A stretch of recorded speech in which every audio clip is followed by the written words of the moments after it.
Esta es la revista de Opinión Democracia. Seriedad y credibilidad en todas partes.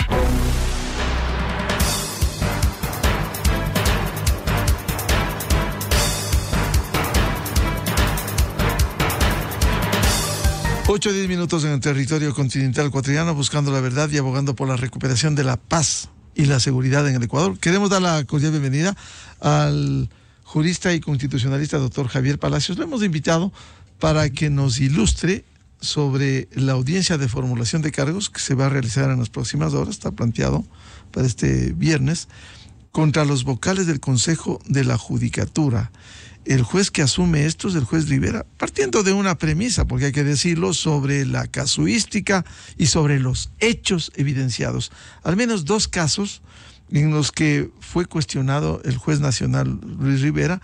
El uno, lo del campo Singue, que se declaró la nulidad, y segundo, el juicio por las presuntas irregularidades en la compra de los helicópteros Drup, que finalmente termina por caducidad del tiempo. ¿Cómo es posible que un tribunal que se acuerde a los 80 días con la jueza ponente que dilata su ponencia y no cumple hasta los 60 días, lo cual es impresentable? Pero esa es la realidad, por eso la caducidad.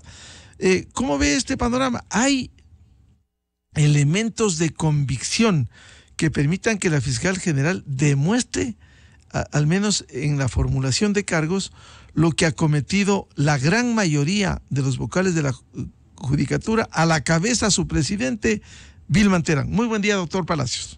Buenos días, Miguel, qué gusto compartir con usted.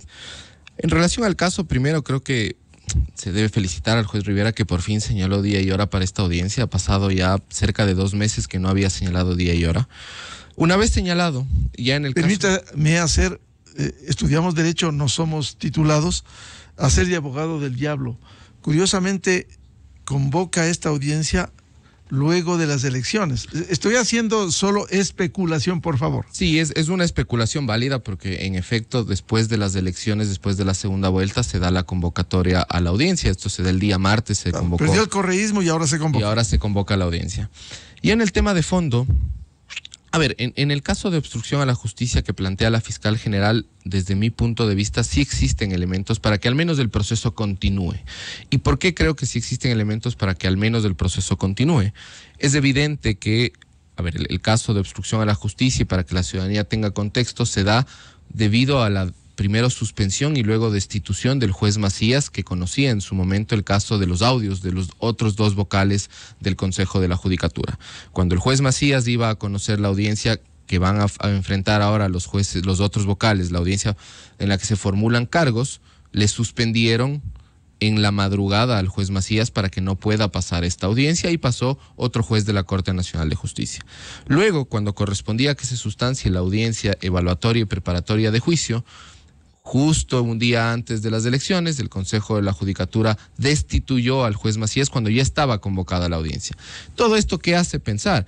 Que el Consejo de la Judicatura intentaba sacar a toda costa al juez Macías para que no pueda conocer la audiencia, las audiencias que se sustanciaban en el proceso penal, y con un antecedente, que la suspensión del juez Macías y la destitución del juez Macías, sobre todo la suspensión, se dio justo ni siquiera 24 horas, un par de horas después de que en su momento la doctora Maribel Barreno presentó una demanda de recusación contra el juez Macías. Esta demanda le fue negada a la doctora Barreno. Sería a las 2, 3 de la tarde, y en la madrugada de ese día le decidieron suspender.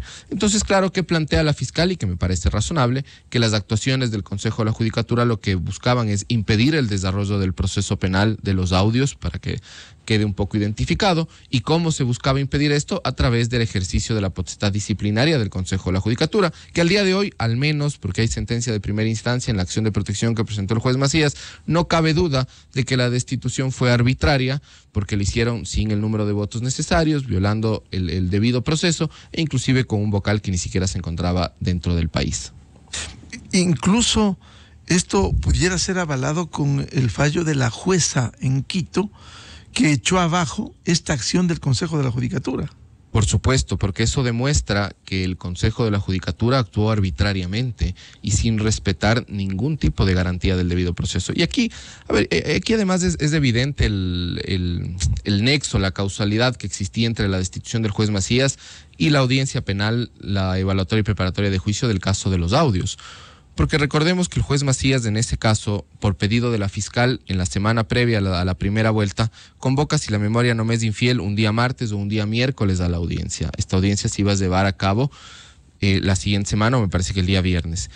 El día miércoles, de ese mismo día miércoles, el Consejo de la Judicatura ya hace un primer intento de destituirle. La doctora Yolanda Yupanqui no les da quórum porque no estaba la doctora Maribel Barreno.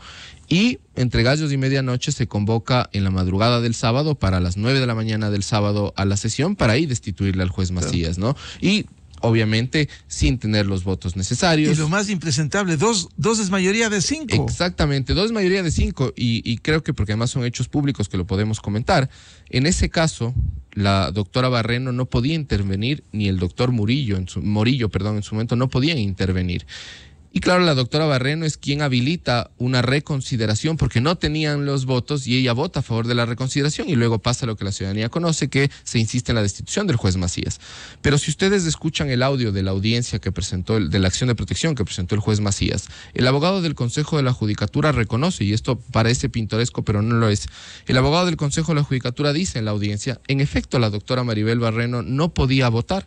Y ella sí votó a favor de la reconsideración, pero votó a favor de la reconsideración para que no quede duda de que luego se iba a volver a abstener. Avaló con su presencia. Avaló con su presencia. Entonces, era evidente que el Consejo de la Judicatura no quería, o al menos quería dilatar, la audiencia en la que estaban involucrados 2 de sus miembros.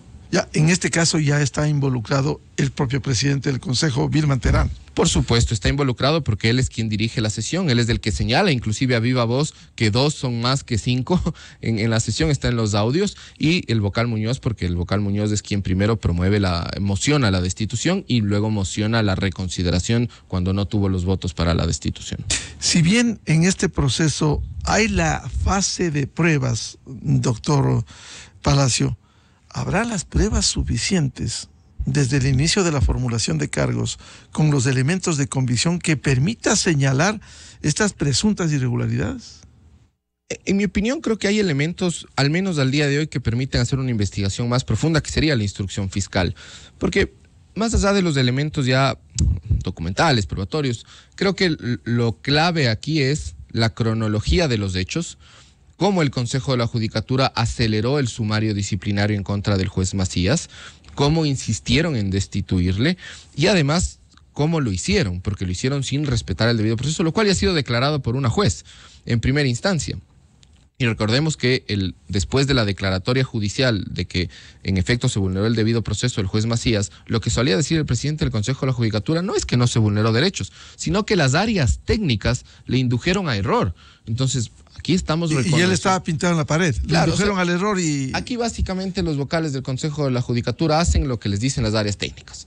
Entonces deberíamos pedirles a los señores vocales que renuncien y que suban los de las áreas técnicas a tomar las decisiones. Claro. Pero si no recibirían los de las áreas técnicas las disposiciones de los superiores.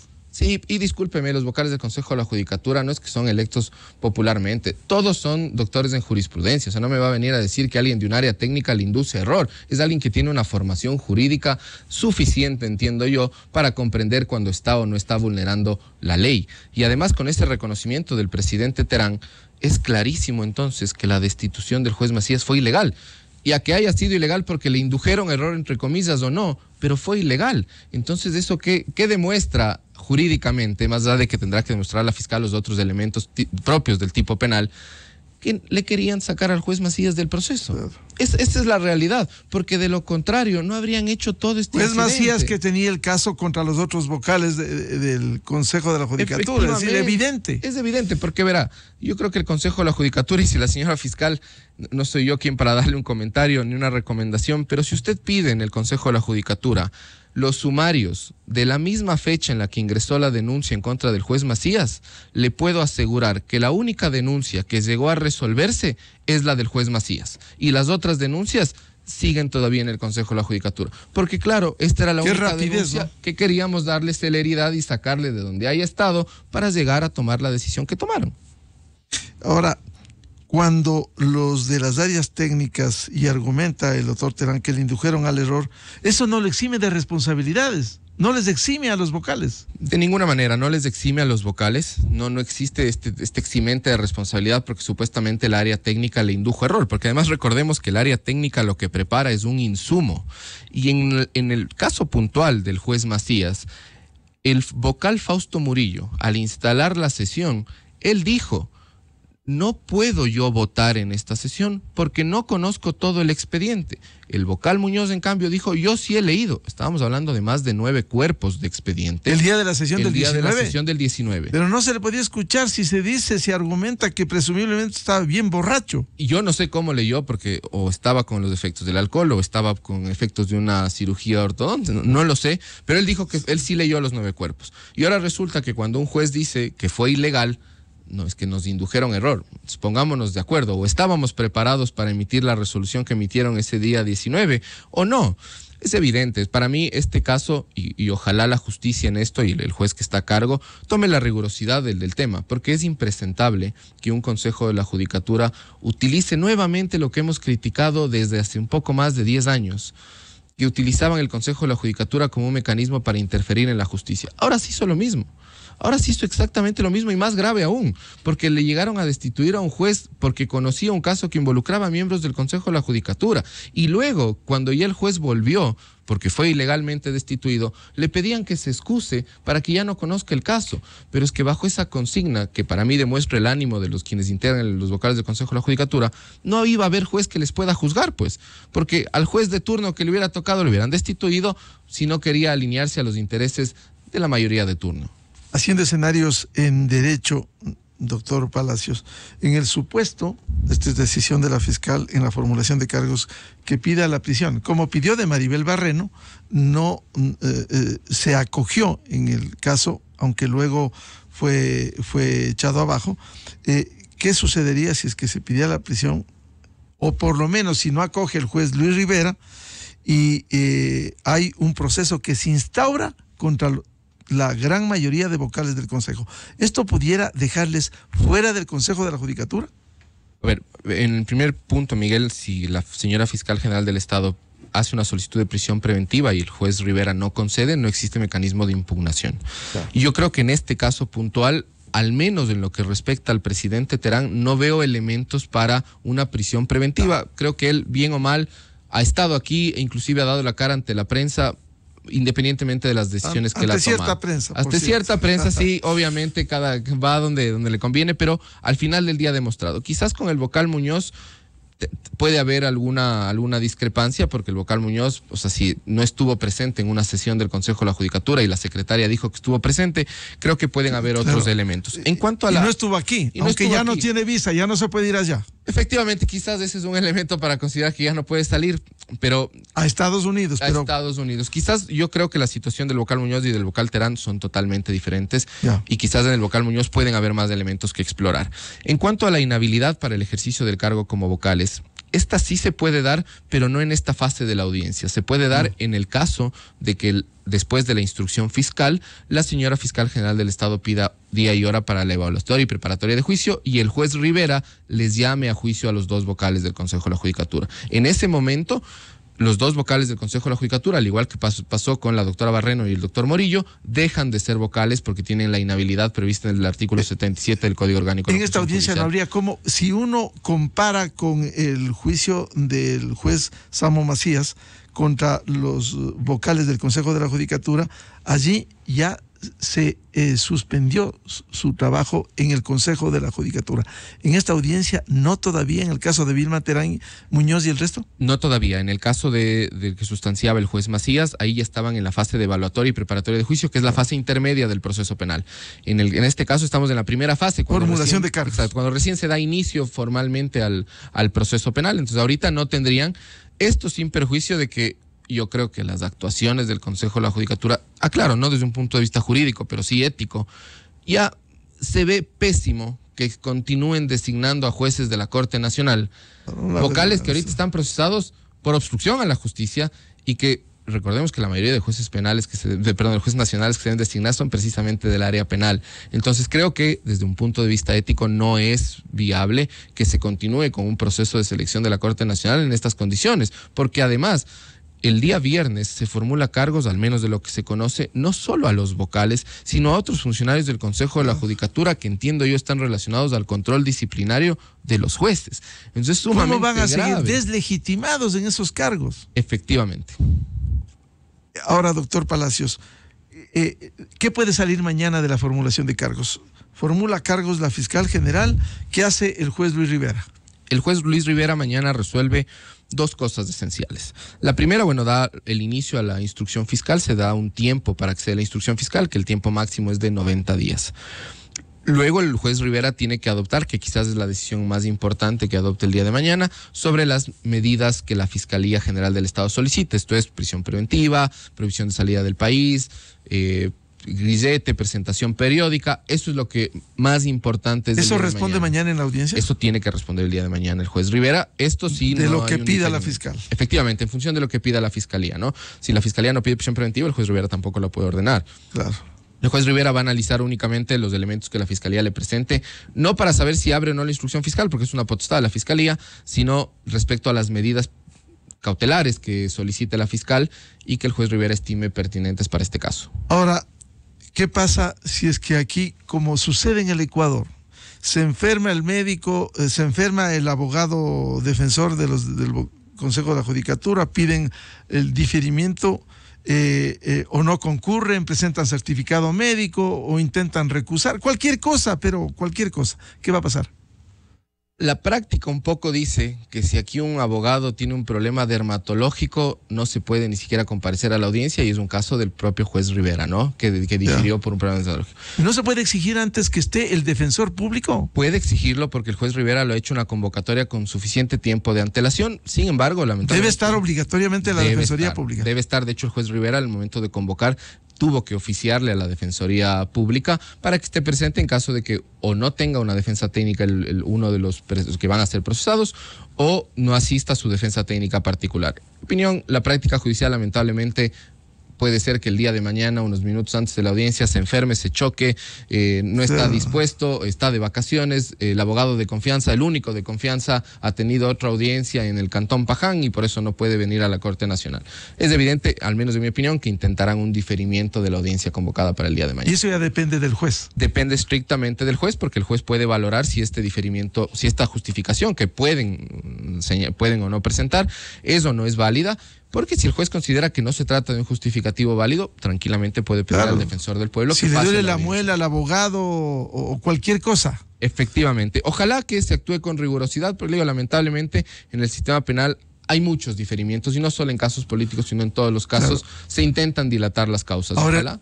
El juez Luis Rivera está en la vigilancia pública. ¿Qué va a hacer el juez? Sobre todo yo creo que el juez Rivera tiene la oportunidad, más allá de que los jueces hablan en sus providencias, pero creo que tiene la oportunidad para reivindicar un mensaje en la Corte Nacional. El juez Rivera tuvo casos polémicos, se está haciendo una convocatoria justo postelecciones. Estos son solo indicadores, no es que es una conclusión, pero también el juez Rivera, recordemos, fue beneficiado por la extensión de los periodos, o sea, hasta 9 años por parte del Consejo de la Judicatura. Entonces yo creo que ahorita tiene la oportunidad de demostrar que falle en derecho, lo que corresponda, pero que falle de manera independiente. Porque además tiene unos negativos, los dos casos, el caso del campo Singue y el sobreseimiento de los helicópteros Drop. O sea, él ya entra con un antecedente. Efectivamente, entra con un antecedente, y creo yo que, yo le insisto, esto es un tema de fallar en derecho. Si el día de mañana el doctor Rivera falla como corresponde, creo que habrá dado una muestra de que cualquier actuación del Consejo de la Judicatura no interfiere en su decisión.